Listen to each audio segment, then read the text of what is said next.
레오나르도 다빈치의 대표작인 모나리자는 전 세계에서 가장 가치 있는 미술품으로 평가된다.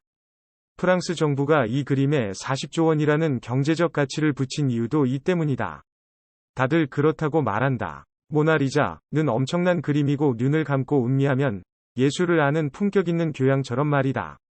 다만 내가 보기에 모나리자는 그냥 눈썹 없는 여인의 그림이다. 어떨 때는 웃겨 보인다. 다들 그렇다고 하니 입 다물고 그런 척하는 것이 예술이라면 예술은 재미없는 군중심리일 뿐이다.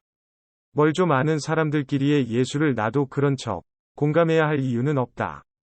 나에게 모나리자는 40조 원의 가치가 없다. 되팔지 못한다는 조건을, 그냥 유명하여 사람과 돈이 몰려오지 않는 조건을 건다면 모나리자 그림을 내 방에 걸어놓는데 1,000만 원을 쓰기도 망설여진다. 레오나르도 다빈치가 그렸다는 점과 꽤 오래된 미술 작품이라는 것도 제외시킨다면 100만 원도 쓰고 싶지 않다. 그 그림이 왜 예쁜지 모르기 때문이다. 아는 사람들은 알아보는 작품이라는 것은 무슨 의미가 있을까? 동화 벌거벗은 임금님을 보면 어린석은 사람에게는 보이지 않는 옷을 지어 바친 재봉사의 이야기가 나온다. 임금은 그들의 옷을 입고 체면을 차렸다. 옷감이 안 보인다고 말하면 바보가 될까봐 모두가 입을 다물고 있을 때 순진한 어린아이가 외친다. 임금님이 벌거벗었대요. 그러자 그런 척하던 다른 이들도 하나 둘 진실을 고백한다. 만약 나에게 모나지라가 주어진다면 나는 그것을 감상의 도구로 사용하지 않을 것이다. 소중하게 보관하다가 이윤을 붙여 적당히 마진을 남길 투자 상품으로 여길 것이다. 그것에서 40조 원만큼 미적 감동을 받을 자신이 없다. 누구나 그림을 보면 미적 감동을 받는다.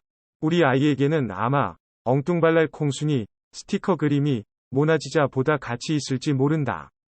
이처럼 예술은 지극히 사적이고 주관적이고 개인적이다. 의미는 아는 만큼 붙일 수 있다. 우연히 20년 전 썼던 일기장 수첩을 찾았다. 그 시절 내가 했던 고민, 이야기, 생각들이 오롯하게 적혀 있었다.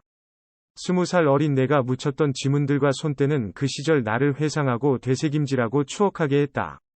다만 반짝반짝하고 빳빳한 새 수첩은 아무리 예뻐도 오래된 일기장 수첩과 바꿀 수 없다. 예술은 객관적인 대상이 아니라 그것이 담고 있는 의미가 더 중요하다는 것이다. 요하네스 페르메이르의 우유를 따르는 여인을 보면 주인이 고용한 하녀가 청색 앞치마를 두르고 우유를 따르고 있다. 분명 그림은 하녀를 그리고 있으나 하녀가 입고 있는 청색 앞치마에는 라피스라줄리 라피슬레이줄리라고 부르는 청금석을 이용해 색채를 입혔다. 청금석은 다이아몬드와 같은 결정구조를 지니는 결정체인데 이 원료는 원래 성모 마리아나 그리스도의 의상에나 쓰는 금보다 고귀하고 값비싼 원료다.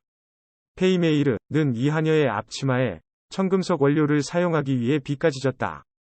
그는 신화의 이야기나 신들의 이야기가 아닌 일상의 평범함의 가치를 보여주기 위해 쓴 것이 아닐까. 실제로 페르메이르는 네덜란드의 화가로 작은 소품에 대해 귀중하게 소재를 삼고 평범한 가정생활을 그리곤 했다.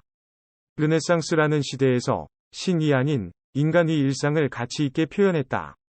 누가 그렸는지, 언제 그렸는지를 통해 왜 그렸는지, 어떻게 그렸는지를 생각해보는 것은 재미있는 일이다. 대개 예술가가 죽으면 작품의 가치가 올라간다. 그 이유는 희소성도 있을 수 있지만 더 이상 알 수 없는 정확한 해석 때문이다. 예술의 가치는 해석의 확장에 의해 넓어진다. 창작가가 이러하다라고 정의한 해석은 가치의 폭이 현저하게 줄어든다. 개인적으로 가수 이선희 님의 인연이라는 노래를 좋아한다. 그 노래의 음과 가사가 담고 있는 함축적인 내용이 사람과 사람의 인연 그리고 인생을 표현했다고 생각했다. 우연히 그녀가 한 방송사에서 인터뷰한 내용을 보게 됐다. 그녀가 인연이라는 노래를 지을 때 MBC 드라마 다모를 보고 지었다고 했다. 그 뒤로 인연이라는 노래를 들을 때 항상 하던 작사가는 어떤 인생을 어떤 감정으로 살았을까 하는 상상력이 제한됐다. 여전히 그 노래는 좋아하지만 예전과 같은 감상이 들지 않기도 한다. 애플의 로고에 대해 사람들은 많은 이야기를 했다. 스티브 잡스가 사과 농장에서 일하면서 지었다는 둥, 수학자 앨런 튜닝을 존경하여 지었다는 둥, 뉴턴의 사과를 떠올려 만들었다는 둥. 그렇다. 1977년 지금의 애플 로고를 만든 산업 디자이너 롭 제노프는 이것은 사과입니다라는 것을 보여주기 위해서 만들었다고 했다. 사람들은 애플 로고에 황금비가 숨어져 있다는 것을 이야기하며 온갖 추측과 상상력을 불어넣었다. 그러나 롭제노프 자신은 황금 비율을 고려하지 않았다고 밝혔다. 인간은 기본적으로 모르는 것에 호기심을 갖는다. 이미 아는 것에 호기심이 줄어드는 것은 당연하다. 호기심은 흥미의 시작이다. 다수의 흥미는 인기가 되고, 인기는 명성이 되고, 명성은 돈이 된다. 모나리자의 눈썹이 없다. 사람들은 왜 눈썹을 그리지 않았는지 호기심을 가진다. 호기심은 흥미가 되고, 흥미는 인기가 된다. 인간은 명성이 되고 이로써 프랑스는 이 명성에 40조 원이라는 가치를 부여했다. 세상에는 의미가 있는 것들도 있지만 그냥 의미 없는 것들도 있다. 제작자가 영원하게 설명하지 못하는 일에 우리는 무한의 호기심과 흥미를 가진다. 수년 전 예스24에서 책을 구매하니 미키마우스가 그려진 담요를 선물로 보내주었다. 비슷한 시기 헌혈을 하니 현혈의 집에서 나눔이라는 캐릭터가 그려진 담요를 줬다. 아무 의미 없는 그것을 쌍둥이 녀석들이 하나씩 집어들었다. 그리고 6살인 지금까지 항상 들고 다닌다. 잠을 잘 때는 무조건 있어야 한다. 애착물건이라고 하는데 너무 더러워져서 세탁이라도 하는 날에는 큰 일이 일어난 것처럼 대성통곡한다. 의미는 스스로 짓는 것이다. 창작자와 역사에 대해 관심과 호기심이 있다면 예술의 다른 부분에 호기심이 생긴다. 다만 그런 의미는 예술가와 역사에만 존재하는 것이 아니라 오늘의 일상과 순간, 나의 가족에게 언제나 존재하는 것이다. 아이에게 작아져버린 신발과 어린 시절 사용하던 베넷 저고리가 나에게 그렇다.